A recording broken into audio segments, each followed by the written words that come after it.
It's Thursday, October 31st, 2019. That means it's Halloween, baby! Happy Halloween, ladies and gentlemen. And today, the fine folks over at Blumhouse and working on that little Halloween Kills movie in Wilmington, North Carolina, released just a little tiny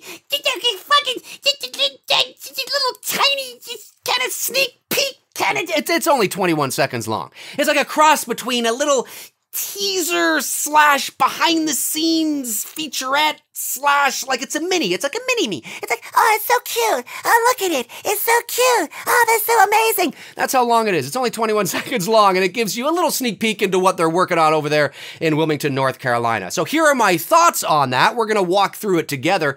And also I have a prediction I'm going to make based on sort of what I'm seeing and what I think maybe they're leaning towards. Ooh. Here we go. That movie is a shit show. What you think you see, what you think you hear, that's what it's about. It's all a theater of the mind. No, it's garbage. It's garbage. Mood and atmosphere. Now that I really like. That's what I'm looking for. That's what I want to see.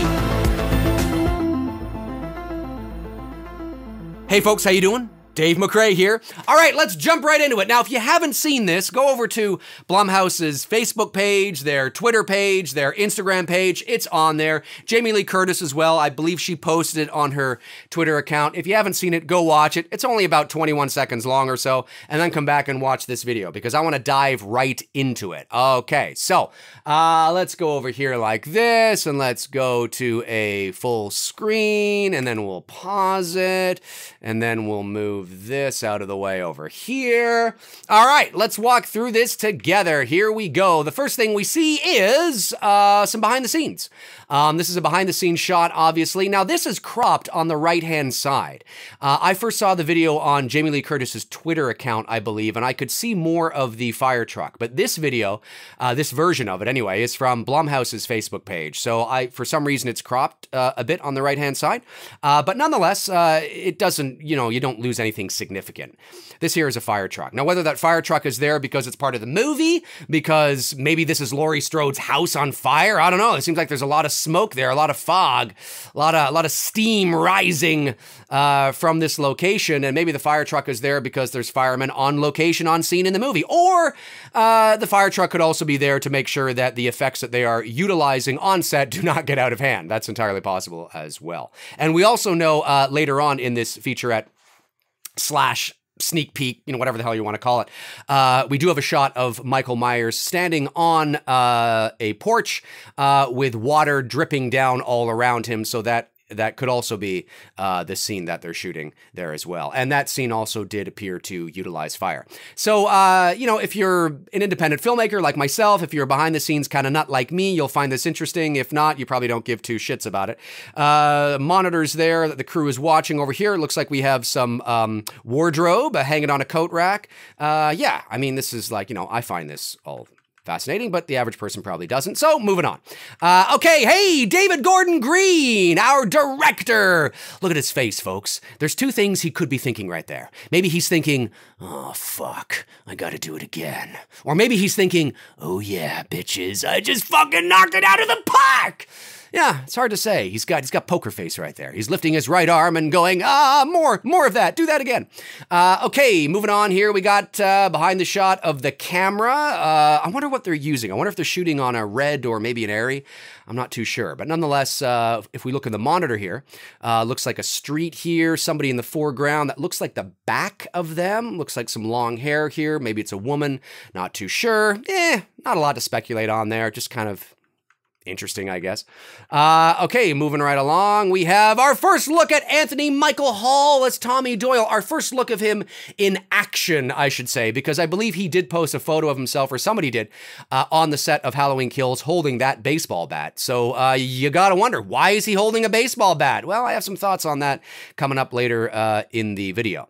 But nonetheless, this is our first look. He looks intense. He looks ready to fucking kick some ass. He's like, yeah, come on, Michael Myers. You can't kill the boogeyman, but I'm gonna fucking try, bitches. This guy here in the foreground is probably a crew member. That could even be David Gordon Green himself watching off camera. Depends on where the camera is situated. Could be down low, could be a low angle shot. Camera's probably over here, perhaps. I'm not too sure. Anyway, cool. I mean, there's not a lot to see there, but it's cool to see him in action. He's obviously out on the streets, taking part in trying to find Michael. And we see, if we look down here, he's married. He's married. Look at that ring finger, folks. He's married. Is he married to Lindsay Wallace? Is it Lindsay Doyle? Oh, God, I hope not. I just think that's a little too on the nose. But nonetheless, okay, let's move along here. Ooh, it looks like this could be the hand of Michael Myers picking up, looks like the same knife, the same type of knives that were used in the first movie. So yes, this is more than likely the hand of James Jude Courtney, as Michael Myers. It's the right hand, so obviously he has all his fingers here, as we can see. If this was the left hand and all the fingers were intact, I'd be like, oh, you know what? Look closely, it's probably not Michael because he's got all his fingers. But because this is the opposite hand, yeah, that's more than likely Michael Myers right there. And this looks like the cuff of the mechanic suit there that you can see kind of right there. I don't know if you can see that, but anyway. Okay, moving along. Ooh, now this is interesting. I find this really interesting. Now this woman right here, no doubt, or very little doubt in my mind anyway, I think this is Lindsay Wallace. This is Kyle Richards herself, turning around with a flashlight because she hears something, or maybe she hears Tommy going, Lindsay! And, you know, maybe she turns around. Maybe she's like, come on, get off the swing. We got to go home. Michael Myers is out. Lindsay! Yes! I mean, maybe that's what's happening there. I don't really know. Or maybe this is, see, I think this is probably her daughter. Maybe this is her daughter, right? And her daughter's out and she's trying to find her daughter. And maybe she's like, come on, Janet, come on. You got to come in. And then she hears like a tree break, like some sort of branch. And she's like, oh, what was that? Oh my God. Maybe that's what's going on there. I don't know. But nonetheless, I do think that this is Lindsay Wallace. At least it looks like it could be her. I mean, that looks like it could be her. I don't know who else that would be. To me, I think that's Kyle Richards. Yeah, that looks like her. Totally. That totally could be her. Totally. And this young girl here, of course, we don't know who that is, but I would assume just my first instinct, my first thought is, oh, that's somebody connected to her on some sort of emotional level. That's why she's there, trying to get her to get off the swings and get inside because Myers is on the loose. That's what I'm thinking. So, cool. Yeah, I mean, all right. Not a lot to go on there, but that's what I'm thinking. That's Lindsay Wallace. Cool stuff. Now, this shot here of Michael Myers, this exact shot here, I don't think is a still frame from the movie at all. I think this is a behind the scenes. I don't think you're going to see this exact shot from the movie because Michael's not really doing anything. As we see, it looks like James Jude Courtney's just, maybe he's watching the monitor through the mask, maybe to see back the scene that he just shot. Maybe he's waiting for his cue and somebody who's filming the behind the scenes stuff is just getting the shot of his profile because it's a cool shot. So I don't really have a lot of thoughts on that. David Gordon Green again, yelling action, yes. Food for thought, folks. A little bit of trivia for you. The directors on set, they don't always yell action. Sometimes that's left up to the AD to yell that because the director's so busy looking at the monitors or working with the actors. But nonetheless, here we see David Gordon Green yelling action. So pretty cool. What's he looking at? I don't know. He's watching the monitor and he's yelling action. Yeah, for some scene about to happen. Cool. And then now this shot I find really cool. First of all, when we look at the slate board, we can tell that the working title is Mob Rules. Mob Rules, bitches, which does give us a bit of insight, I think, into what this movie is going to be. Safety for Sarah at the top there. Safety for Sarah. And then David Gordon Green is the director and the DP. Usually the DP is on there and it's Michael Simmons, I guess it is. Anyway, this woman in the car here, I believe this is Marion Chambers. I believe this is Marion, 100%. Look at the hairstyle. Think of Marion's hairstyle, right? Look at the hairstyle. She's in the car, and I'm going to tell you why I think it's her in just a second, despite the fact that it looks like the wardrobe of a woman her age would wear. I think this is Marion, 100%. And she's in the car. What she's doing in this car, what the context of the scene is, I don't really know. But nonetheless, yes, I think this is a shot of Marion. Now, when we go, now this shot here, now remember this, because I'm going to come back to this in a second. Not this shot, but I'm going to come back to talking about this and why I think it's Marion. Okay, we move along here, and we get our first shot, our first real look at, yes, this is Lonnie Elam, ladies and gentlemen. For all of you who think or thought that, no, it was Tommy Doyle, I'm pretty sure it's Tommy Doyle. No, it is definitely Lonnie Elam. Go back and watch Halloween, the original from 1978. I believe it's even on tonight on AMC at 7 o'clock p.m. Eastern Time. And you will see that Lonnie Elam is wearing this red jacket and a shirt that has the number 12. And this kid, although we don't get a real good look at him close up, from a distance, I totally buy that that could be the same kid, 100%. Love the fact that they have, it's more than likely a wig, but I love the fact that they have, you know, the hair exactly like that. He's carrying this little pumpkin. And then, of course, in the foreground here, we have Michael Myers. This, no doubt, is a little snippet, a little shot from the flashback that they are shooting, or that they have shot, that will appear in Halloween Kills, and that will involve Lonnie Elam. And yeah, I don't know, very interesting. And off to the right here, of course, we see a car, which also helps create the verisimilitude of the believability in terms of that this really is 1978. It is that same night. So really cool stuff. And according to a source of mine, this gentleman playing Michael Myers in the flashback, it's not Nick Castle, and it's not James Jude Courtney. It's a man by the name of Aaron. I don't have a last name, but it's a man by the name of Aaron. So yeah, we'll see if that ends up being 100%. So pretty cool. There he is, Lonnie Elam, you little fucking bully, you son of a bitch. I hope you get what you deserve.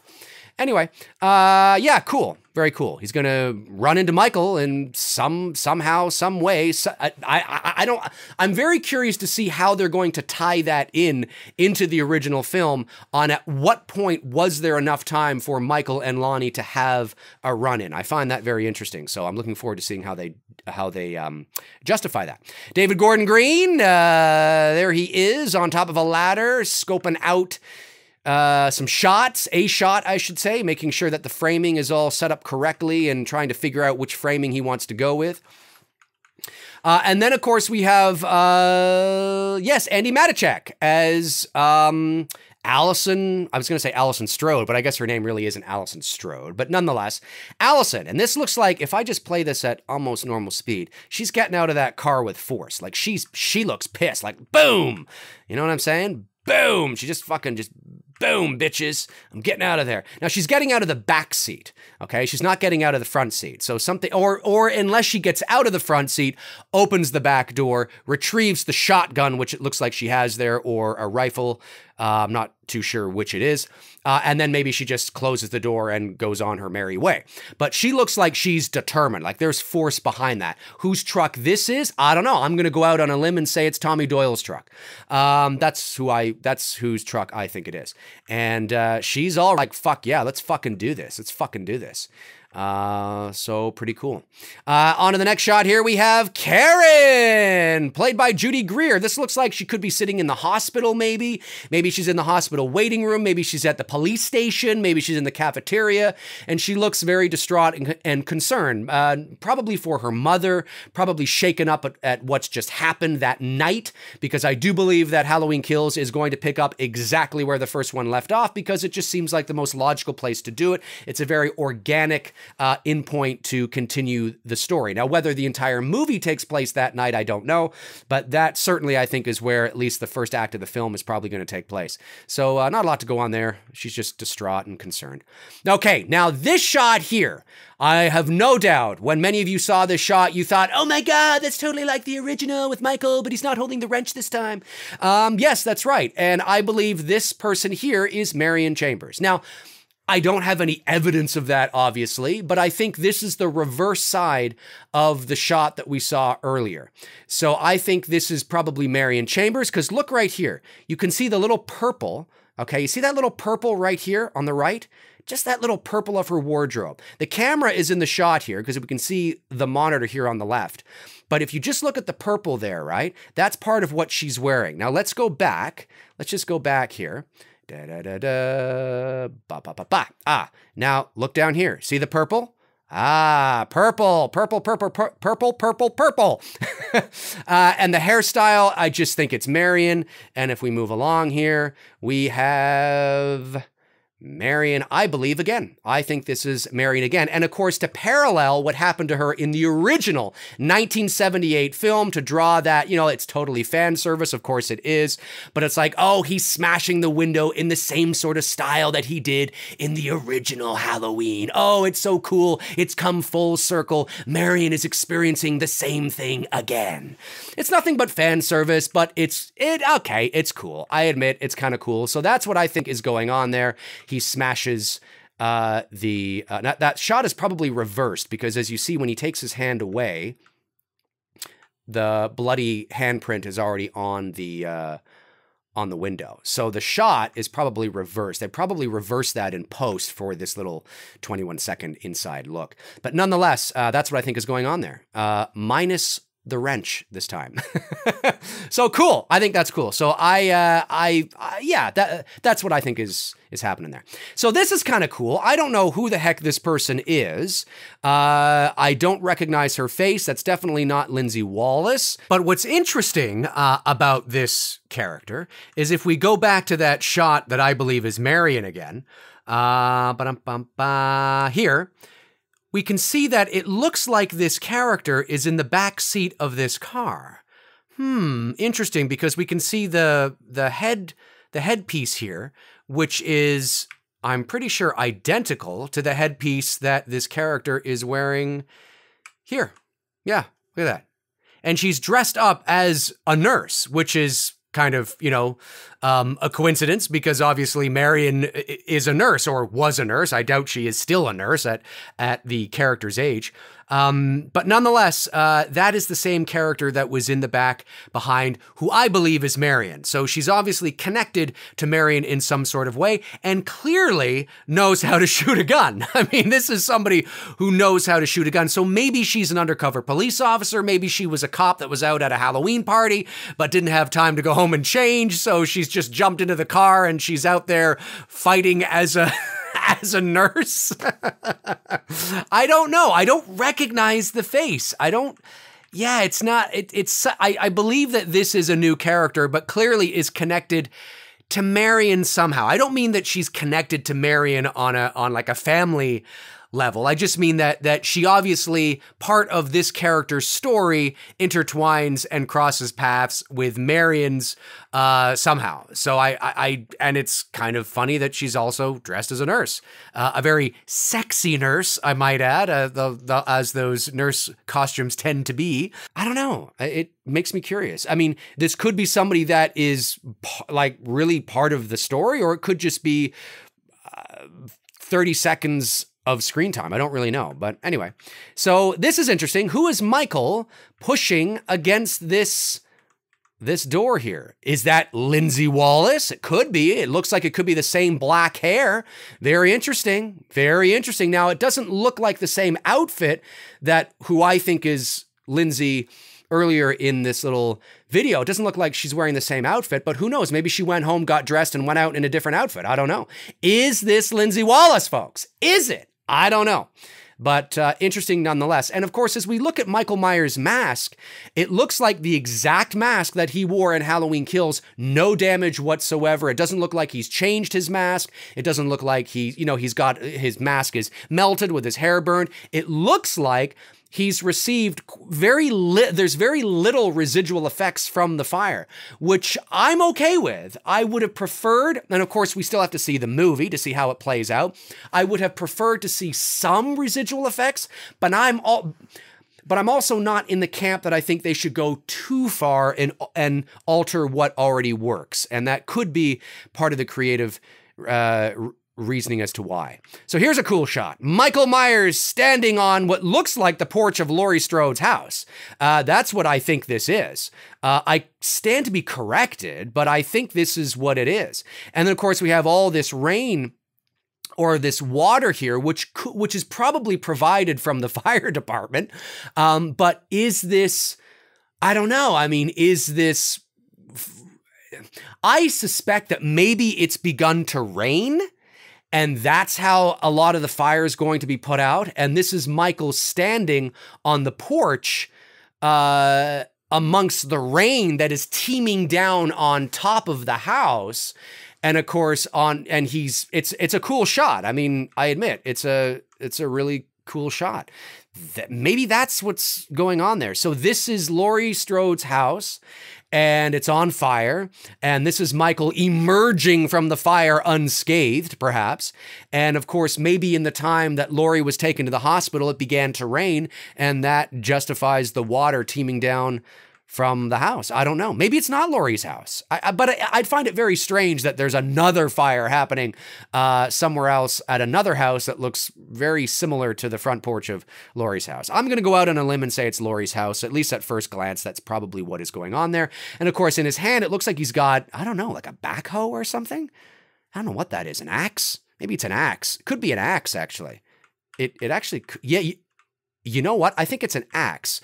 If you look at this little bit here, this little line here, when I move, that doesn't, yeah, I guess it moves a little bit. It's hard to tell if this little line here is part of this thing he's holding or if it's something in the background. Because if it's just something in the background, that could be an axe. Could be an axe. Interesting nonetheless. So yeah, how did he survive the fire? How did he get out? I don't know, folks. Fascinating, fascinating. But a really cool shot nonetheless. But of course, that doesn't mean the movie's going to be any good, but it's a cool shot. Okay, so here we have what looks like, this looks like the back head of, I don't know. It could be a crew member, but it also could be Anthony Michael Hall's Tommy Doyle. That he does it. I totally believe that could be him. It might not be, but it could be him. The camera here is off to the left, and this looks like a bathroom of some sort because we have a towel rack here with a towel on it, and Michael Myers in the reflection of the mirror. And if we go, of course, I mean, watching this video play out, it's so fast that this is really all you see is just this complete darkness. But when you slow it down, you do realize that there is more to see there in terms of the brightness. So I don't know if the light goes out or if this is an effect that's been applied in post when piecing this together. They just don't want you to see what's really going on, so they make it sort of end in darkness. But nonetheless, yeah, it looks like he's wearing the exact same mask that he wore in Halloween 2018. You can see the little hole here on the right side of his face, your left, from the gunshot from Karen. And it looks like he's received very little, there's very little residual effects from the fire. So I find that particularly interesting. I know a lot of fans are not going to be happy with that. But again, we have to see how the movie plays out. But nonetheless, yeah, his reflection in the bathroom mirror there. Pretty cool. Okay. Let's move on. The door shuts. And I think that's it. Is that it? That is it. That is it. And we get to Laurie Strode. Hey, Jamie Lee Curtis, drenched in blood, lying on a stretcher, excuse me. Obviously, probably in quote unquote Haddonfield Memorial. And she's just drenched in blood because obviously at the end of Halloween 2018, she was, well, I mean, pretty much mortally wounded for all intents and purposes. She's got to get to the hospital fast or she's going to die. And yeah, and then of course she just says Happy Halloween there.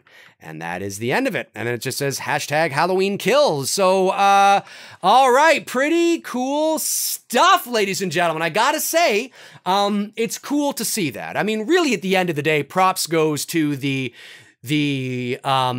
editors who put that together because it's cool. Now I don't know what the at the beginning there's some like a song like I don't know what they're saying. It sounds like kids saying something. I'm not sure what it is they're saying. Hang on a sec here. Let me just go back to the beginning here. I don't want to put this up too loud, but I remember it kind of sounded like